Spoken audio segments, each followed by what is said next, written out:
کل جدہ میں مجھے ایک انڈین ملے, مسلم تھے, انڈیا کے تھے. کہتے ہیں مفتی صاحب میں حیران ہوتا ہوں, اتنے پڑھے لکھے ہندو انڈیا میں, سمجھ میں نہیں آتا یہ پتھر کی مورتیوں سے مانگتے کیوں ہیں. یہ کہہ رہے ان کو کیا ہو گیا. چلو کوئی جاہل ہو, اول تو جاہل میں بھی اتنی سینس تو ہوتی ہے نا, کیا ہو گیا ان لوگوں کو, پتھر کے بنے ہوئے بھگوانوں کے سامنے کیوں جھکتے ہیں. وہ بڑا حیران, کیوں سعودی عرب میں تو بڑا توحید کا ماحول ہے نا. مجھے یاد ہے, دیکھو ہم نے بھی پاکستان میں نا, میں نے کسی کو کسی بت کے سامنے جھکتے ہوئے نہیں دیکھا, کیونکہ ہم تو مندروں میں جاتے ہی نہیں. ڈراموں میں دیکھا تھا بچپن میں, فلموں میں بچپن میں, اور وہ جو ٹی وی میں یوٹیوب میں کبھی دیکھ لیا. سچی مچی میں نہیں دیکھا کبھی. میں جب برما گیا نا, پہلا سفر میرا برما کا جب ہوا, تو وہاں تو بدھسٹ بہت ہیں. میں جب ایئرپورٹ سے نکلا تو مجھے وہ لے کے جا رہے تھے, میں نے ایک منظر دیکھا, ایک بت رکھا ہوا ہے اور ایک عورت اور ایک چھوٹا بچہ, وہ دونوں اس بت کے سامنے جھکے ہوئے. اچھا بت میں بھی ایک بڑا بت تھا, ایک چھوٹا سا اس کا بچہ ہوگا بھگوان کا یا جو بھی ہوگا وہ بھی. میں نے نا اس سچی مچی میں یہ منظر پہلی دفعہ دیکھا تھا. جیسے لوگ مجھے ویڈیو میں دیکھتے ہیں, جب سچی مچی میں دیکھتے ہیں ارے یار آج آپ کو سچی مچی میں دیکھ لیا تو ایک حیران سے ہوتے ہیں نا, ایک الگ کیفیت بنتی ہے. تو میں کہتا ہوں یار ہم تو وہاں بھی سچی مچی میں ہی دیکھا آپ نے, اب بھی سچی مچی میں ہی دیکھ رہے, لیکن جب عملی طور پر انسان کسی کو دیکھتا ہے تو ایک الگ کیفیت ہوتی ہے. بھائی میں نے جب وہ منظر دیکھا ہے نا, میں عجیب, میرے پر کیف, میری آنکھوں سے آنسو نکلنا شروع ہو گئے. مجھے اتنا ترس آ رہا اس انسان کے اوپر, اور حیرانگی ہو رہی کہ بھائی تجھے اللہ نے اتنا اشرف المخلوقات بنا, اس خاتون کے اوپر اللہ نے تجھے عقل بھی دی, تیری آنکھیں دیکھتی ہیں, تیرے کان سنتے ہیں, تو ایجوکیشن میں مہارت حاصل کر تو کتنی بڑی سائنٹسٹ بن جائے گی, تو عبادت کر کتنی بڑی عبادت گزار بن جائے گی, تو انسانیت کی خدمت کر. ہر انسان کو چاہے مرد ہو یا عورت ہو اللہ نے صلاحیتیں دی ہیں نا. اور یہ تو کسی کام کا نہیں, کسی فیکٹری میں بھٹی میں بنائی ہے. اتنی بڑی مخلوق جسے انسان کہا جاتا ہے, جس کے مقابلے میں کوئی مخلوق نہیں ہے, ستاروں پر کمندے ڈالنے کی باتیں کر رہا ہے, سمندروں کی تہ میں غوطے لگا لگا کے ہیرے جواہرات نکال رہا ہے. کیا کچھ انسان نے ایجاد نہیں کر لیا نا. صرف کھانا پینا نہیں ہے, انسان کی ترقیاں تو دیکھیں نا آپ, کیسے لوہے پہ محنت کی تو ہواؤں میں اڑا دیا. کتنی قابلیت, کتنی طاقتیں اللہ نے انسان کو دی ہیں, اور بیٹھا کس کے سامنے ہے, ایک پتھر کے بنے ہوئے بت کے سامنے بیٹھا ہوا ہے, اور اس کے سامنے سر جھکا رہا ہے. اس بت کو اللہ اگر سینس دیں تو کیسا ہنسے گا اس کے اوپر کہ تجھے تو نے مجھے بنایا ہے, جو مشینیں تو نے بنائی ہیں نا, فیکٹریاں تو نے بنائی ہیں, تیرے سائنسدانوں نے بنائی ہیں, میں ان میں بناؤں. پہلے ہاتھوں سے بنتا تھا, ٹائم لگتا تھا. اب جاپان کے سائنسدانوں نے ایسی مشینیں بنانی, ادھر جناب مسالہ ڈالو, بھگوان بن کے فوراً باہر. میرا ایک مقصد خدا کی قسم کسی مذہب کا مذاق اڑانا نہیں ہے, میرا مقصد انسانیت کے بارے میں یہ بتانا ہے کہ انسان کو اللہ نے بہت بڑی فضیلت دی ہے. وَلَقَدْ كَرَّمْنَا بَنِي آدم, قرآن کہتے ہیں ہم نے بنی آدم کو بڑی عزت دی ہے. وَحَمَلْنَاهُمْ فِي الْبَرِّ وَالْبَحْرِ, سمندروں کو بھی اس کے تابع بنا دیا, اور ہواؤں اور خشکیوں کو بھی مسخر کر دیا. ساری کائنات تجھے سجدہ کر رہی ہے, انسان کو سجدہ کر رہی ہے, اور انسان اپنے ہاتھ سے بنائے ہوئے پتھر کو سجدہ کر رہا ہے. میں نے جب یہ منظر اپنی آنکھوں سے دیکھا نا, حالانکہ ویڈیوز میں کلپ میں تو بہت دفعہ دیکھا تو کچھ بھی نہیں ہوا, میں عجیب, اور میں بار بار یا اللہ تیرا شکر ہے تو نے مجھے مسلم گھرانے میں پیدا کر دیا, اللہ تیرا شکر ہے تو نے مجھے مسلمان پیدا کر. خدا کی قسم اپنے ماں باپ کا نا سب سے بڑا احسان یہ ہے کہ ان کی وجہ سے تمہیں کلمہ ملا ہے. کچھ بھی نہ تمہارے ماں باپ کا تم پر احسان ہوتا نا, کچھ بھی نہ ہوتا, نہ کھلاتے نہ پلاتے, گھر سے نکال دیتے, یہ کم احسان ہے کہ وہ مسلمان تھے جس کی وجہ سے تم کیا ہو, تم بھی مسلمان ہو. یہ احسان یہ بھی تو ان کی وجہ سے ہوا نا. اگر ہمارے ماں باپ اسلام کو چھوڑ دیتے پتہ نہیں ہمارا کیا بنتا. وہ موت تک کیا تھے, ایمان پر موت ہوئی ہے, ایمان پر, جس کی وجہ سے ہم بھی کیا ہیں, اللہ نے ہمیں اس بہت بڑی آزمائش سے بچا لیا. کلچر, سوسائٹی, خاندان انسان کو جہنم کا ایندھن بنا دیتا ہے. کیسی پڑھی لکھی خاتون ہوگی, وہ کیا ہوگی بہرحال, اور وہ کیا کر رہی ہے, اس کے سامنے جھک رہی ہے.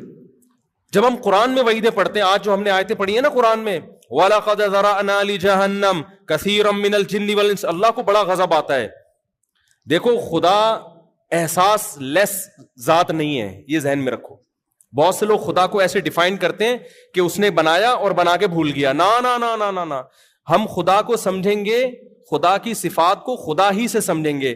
اللہ بتاتا ہے کہ مجھے غصہ بھی آتا ہے، میں اپنے بندوں سے محبت بھی کرتا ہوں، مجھ میں غیرت بھی ہے، یہ ساری اللہ کی صفات ہیں. ہاں ان کی کیفیات میں ہم نہیں جاتے کہ اس کو غصہ کیسے آتا ہے، ہماری عقل سے کیا ہے وہ اوپر کی چیزیں. لوگ کہتے ہیں نا اس کا غصہ کیسا ہے، کیا وہ ٹینشن میں آ جاتا ہے. بھائی اتنی تفصیل ہمیں نہیں بتائی، لیکن وہ احساس لیس نہیں ہے.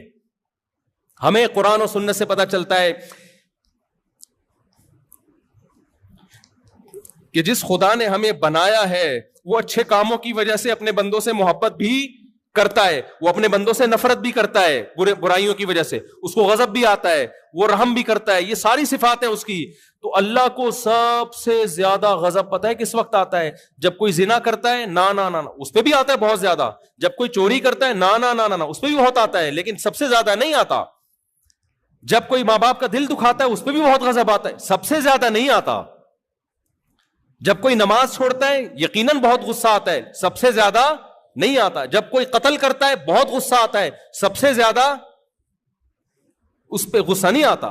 جب کوئی چوری کرتا ہے اس پہ بھی بہت غصہ آتا ہے، سب سے زیادہ غصہ نہیں. سب سے زیادہ غضب اللہ کو اس وقت آتا ہے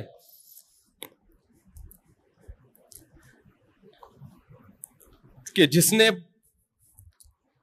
نے آپ کو بنایا، جو آپ کا خالق ہے، جو خدا ہے، آپ اس کو چھوڑ کر کسی اور کے سامنے سر جھکاتے ہو. اس وقت بہت غصہ آتا ہے اس کو، کیونکہ غیرت ہے نا اس میں. دیکھو آپ کے باپ کو غصہ آئے گا اس وقت بھی، باپ کہہ رہے پانی پلاؤ، آپ پانی بولو نہیں پلاتے، غصہ آتا ہے باپ کو. سب سے زیادہ اس پہ نہیں آئے گا غصہ.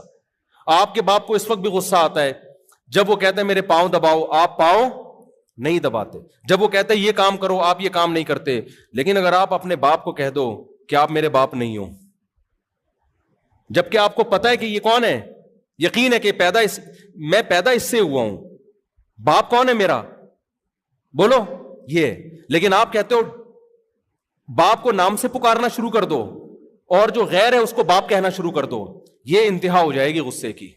باپ کہے گا تو نے میری ولدیت ہی چینج کر دی، تو نے آئی ڈی کارڈ سے نادرا سے میرا نام نکال دیا، اس کے بعد اب کیا ہے، بولو نا. بس اب نہیں ہو. اگر غیرت ہوگی، شوہر کو بیوی کی نافرمانی پہ غصہ آتا ہے، کھانا نہیں کھلایا ٹائم پہ، بد اخلاقی کر رہی ہے، لیکن اگر شوہر میں غیرت ہو اور عورت کہے میں رات اس مرد کے ساتھ گزاروں گی، تمہارے ساتھ رات بولو نا نہیں گزاروں، یہاں مرد کیا ہو جائے گا اگر غیرت ہے؟ وہ کہے گا یہ اینڈ ہے، یہ اب نہیں ہو سکتا. کیونکہ جو محبت شوہر کو ملنی چاہیے تھی، عورتیں فرما بردار بھی ہوتی ہیں، نافرمان بھی ہوتی ہیں، یہ سب کو ہوتا ہے عورتوں میں، کچھ اچھی ہوتی ہیں، کچھ تھوڑی خرابی ہوتی ہے. شریعت نے حکم دیا بھائی عورت کو ٹیڑھی پسلی سے اللہ نے بنایا، پورا سیدھا کرنے لگ جاؤ گے طلاق کی نوبت آئے گی، جیسی ہے برداشت کرو، چلاؤ گھر. لیکن ایک حد ہے نا. آپ کی بیوی کہہ رہی ہے میں نے رات کہاں گزارنی ہے، میں کسی اور کے بستر پہ سوؤں گی. شوہر بے شک میرے آپ ہو، تو آپ کیا کہو گے؟ اگر غیرت ہوگی آپ کہو گے بھائی یہ کیا ہے، انف، اس سے زیادہ برداشت بولو نہیں ہو سکتا. دنیا میں زنا بھی ہوتا ہے، شرابیں بھی پی جاتی ہیں. اللہ نے ان جرموں پہ سزا رکھی ہے آخرت میں، لیکن اس سزا پانے کے بعد آپ جہنم سے نکل جاؤ گے. بے نمازیوں کو بھی سزا ملے گی، جہنم میں جلیں گے، سزا ختم ہونے کے بعد بولو نکال دیے جاؤ. جو ماں باپ کے نافرمان تھے سزاؤں میں جلیں گے، سزا ختم ہونے کے بعد بولو نکال دیے جائیں گے. جنہوں نے زنا کیا سزا ملے گی، نکل جائیں گے. سود خور سزا ملے گی، نکل جائیں گے. جو خدا کے علاوہ کسی اور در پہ جھکے، کسی اور سے مرادیں مانگنا شروع کر دیں، دینے والا وہ ہے، مانگ کس سے رہے ہو؟ کسی اور سے مانگ رہے ہو. اس پہ جتنا اللہ کو غضب آتا ہے اتنا کسی اور عمل پہ اللہ کو غضب بولو نہیں آتا. کتنی بڑی نعمت ہے توحید. تو مجھے احساس ہوا جب میں نے پہلی دفعہ پریکٹیکلی کسی کو دیکھا نا پتھر کے سامنے جھک رہا ہے، تو میں تو پورا ہی جو ہے نا ایک عجیب کیفیت میں چلا گیا. آنکھوں سے میرے آنسو نکل رہے اور اللہ سے اللہ تو نے ہمیں اس عذاب سے کیا کیا، ہمارا کہاں کمال ہے بھائی. اور ایک بات بھی پتا چلی کہ کلچر تباہ کر دیتا ہے انسان کو. ایسا کام کرواتا ہے آپ کا کلچر, آپ کا خاندان, کیا آپ کو جہنم کا ایندھن بنا. ہندو پتھر کی عبادت کیوں کر رہا ہے؟ کیا کوئی سائنسدانوں نے کہا ہے؟ کیا کوئی سائنسی تحقیق ہے؟ کیا کوئی لاجک ہے؟ کیوں؟ میرے ابا کیا کرتے تھے, میرا باپ جھکتا تھا ان پتھروں کے سامنے, میری ماں جھکتی تھی, میرے دادا جھکتے تھے, ہماری پرمپرا ہے, ہمارا کلچر ہے. عیسیٰ کو اللہ کا بیٹا کیوں کہہ رہا ہے؟ اللہ بھائی لم یلد ولم یولد, وہ خدا ہے, وہ نہ کسی کو جنتا ہے, نہ اس نے کسی کو, نہ وہ کسی سے جنا گیا. یہ عقل کہتی ہے, یہ خدا تو مخلوق سے الگ ہے. عیسائیوں نے کیوں کہہ دیا عیسیٰ اللہ کے بیٹے؟ سورہ آل عمران میں جگہ جگہ اللہ حضرت عیسیٰ کا نام بڑے احترام سے, محبت سے, عیسیٰ بار بار کہہ رہے ہیں کہ اعبدوا اللہ ربی و ربکم, اس اللہ کی عبادت کرو. اللہ بار بار قرآن میں عیسائیوں سے خطاب کرنے, خصوصی خطاب ہے عیسائیوں سے سورہ آل عمران میں. اے اہل کتاب, تمہیں کیا ہو گیا؟ اللہ جب کسی کو نبی بناتا ہے, ایک رتبہ دیتا ہے, وہ کبھی لوگوں سے اپنی عبادت نہیں کروائے گا, وہ لوگوں کو کس طرف لے کر جائے گا؟ خدا. تو عیسیٰ ابن مریم اپنی طرف کیوں لے کر آئیں گے تمہیں؟ یوں کیوں کہیں گے میں خدا کا بیٹا ہوں, میری عبادت کرو؟ وہ کہیں گے کونو ربانیینا, اللہ والے بنو. کس کی طرف جاؤ؟ جو سفیر ہوتا ہے, جس کا سفیر ہوگا اس کی طرف لے کے جائے گا نا. وہ سفیر خود تھوڑی حاکم بن کے بیٹھ جائے گا. امریکہ کسی کو سفیر بنا کے بھیجے تو امریکہ کا پیغام لے کر آئے گا نا وہ, نہ یہ کہ وہ لوگوں کو اپنا غلام بنانا شروع کر دے گا. اللہ نے بتایا عیسیٰ ابن مریم اللہ کے بیٹے نہیں ہیں, اللہ کے نمائندے ہیں, سفیر ہیں. جو اللہ کا سچا سفیر ہوگا وہ اللہ سے جوڑے گا, وہ اپنے آپ سے لوگوں کو نہیں جوڑے گا. وہ یہ نہیں کہے گا مجھ سے مانگو. قرآن عیسائیوں سے خطاب کر رہا ہے. ہم جب حرم میں تھے, یہ سورہ آل عمران امام حرم تلاوت کر رہے, بڑا مزہ آ رہا تھا نا. تو میں نے ساتھیوں سے کہا کہ کتنے عرب غیر مسلم ہیں مصر میں, شام میں, عیسائی ہیں, کیا وہ یہ آیتیں نہیں سمجھتے؟ کتنی واضح آیتیں ہیں قرآن کی, ان کی تو زبان ہے عربی, لیکن کیوں اتنی واضح آیتیں قرآن کی یہودیوں کو, عیسائیوں کو خطاب کر رہی ہیں, نیچر کو. پھر اللہ نے عیسائیوں سے کیا کہا؟ ان مثل عیسیٰ عند اللہ کمثل آدم. اے عیسائیوں, تم یہ کہتے ہو جو بغیر باپ کے پیدا ہو گیا, تو انسان تو بغیر باپ کے نہیں پیدا ہو سکتے. اس کا مطلب ان کا باپ معاذ اللہ کون ہے؟ خدا ہے. تو تمہیں کیا ہو گیا اگر یہ بات کرنی ہے؟ ان مثل عیسیٰ عند اللہ کمثل آدم, دیکھو عیسیٰ کی مثال ایسے جیسے آدم تو باپ اور ماں کے بغیر پیدا ہو گئے, وہ جب اللہ کے بیٹے نہیں ہیں, عیسیٰ کی تو پھر بھی ماں ہے. تو اللہ نے اپنی طاقت سے بغیر باپ کے پیدا کر دیا, تو کر سکتا ہے جیسے ماں اور باپ دونوں کے بغیر آدم کو پیدا کر لیا. جیسے آدم خدا کے بیٹے نہیں ہیں, معبود نہیں ہیں, عیسیٰ بھی خدا کے بیٹے اور معبود نہیں, اللہ کے برگزیدہ پیغمبر ہیں. اور اللہ قرآن میں بار بار کہہ رہا ہے کہ یہ صرف اسلام کی تعلیم نہیں ہے, عیسیٰ ابن مریم کی یہی تعلیم ہے. تم نے عیسیٰ کو چھوڑ دیا ہے. عیسیٰ کے مذہب کو فالو کرو گے تو تمہیں توحید نظر آئے گی, اس میں تمہیں شرک نظر نہیں آئے گا. تو یہ کلچر ہے میرے بھائی, ماحول ہے جو انسان کو کہاں لے جاتا ہے؟ بولو, گمراہی کی طرف لے کے جاتا. قرآن کلیئر کرتا ہے اس کو کہ وہ دیکھو کہ عقل کیا کہتی ہے اور خدا کیا کہتا ہے. تو یہ پوری کشتی ہے عقل کی اور کس کی؟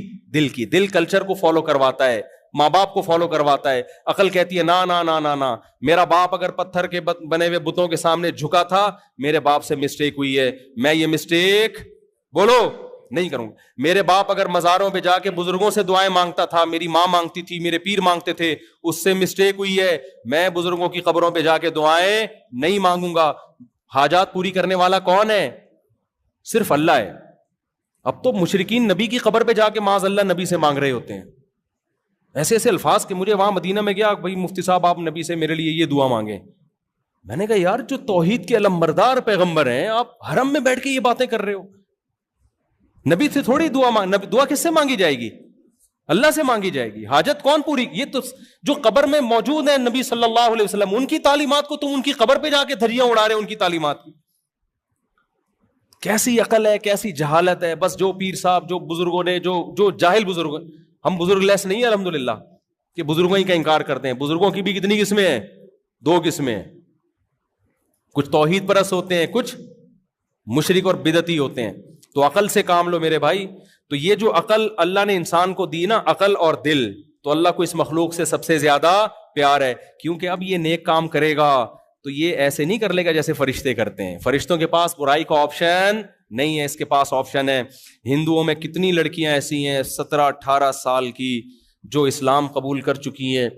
وہ ڈر ہے ان کو کہ ہمیں ماں باپ قتل کر دیں گے, لیکن وہ بتاتی ہیں کہ ہم نے اسلام قبول کر لیا ہے, ہم اس مذہب کو نہیں فالو کر سکتے جو ہمیں شرک کی طرف لے کے جاتا ہے. چھوٹی چھوٹی بچیاں یار, لیکن اللہ نے ان کو کیا دی ہے؟ عقل دی ہے. کہتے ہیں ہم اگر بتا دیں گے مار دیں گے جان سے ہم. پھر وہ میرا کلپ سنا ہوا ہوتا ہے انہوں نے کہ اپنے اسلام کو چھپایا جا سکتا ہے, ایسی مجبوری میں شو نہیں کیا جا سکتا. تو میں ان سے عبرت میں حاصل کرتا ہوں عبرت.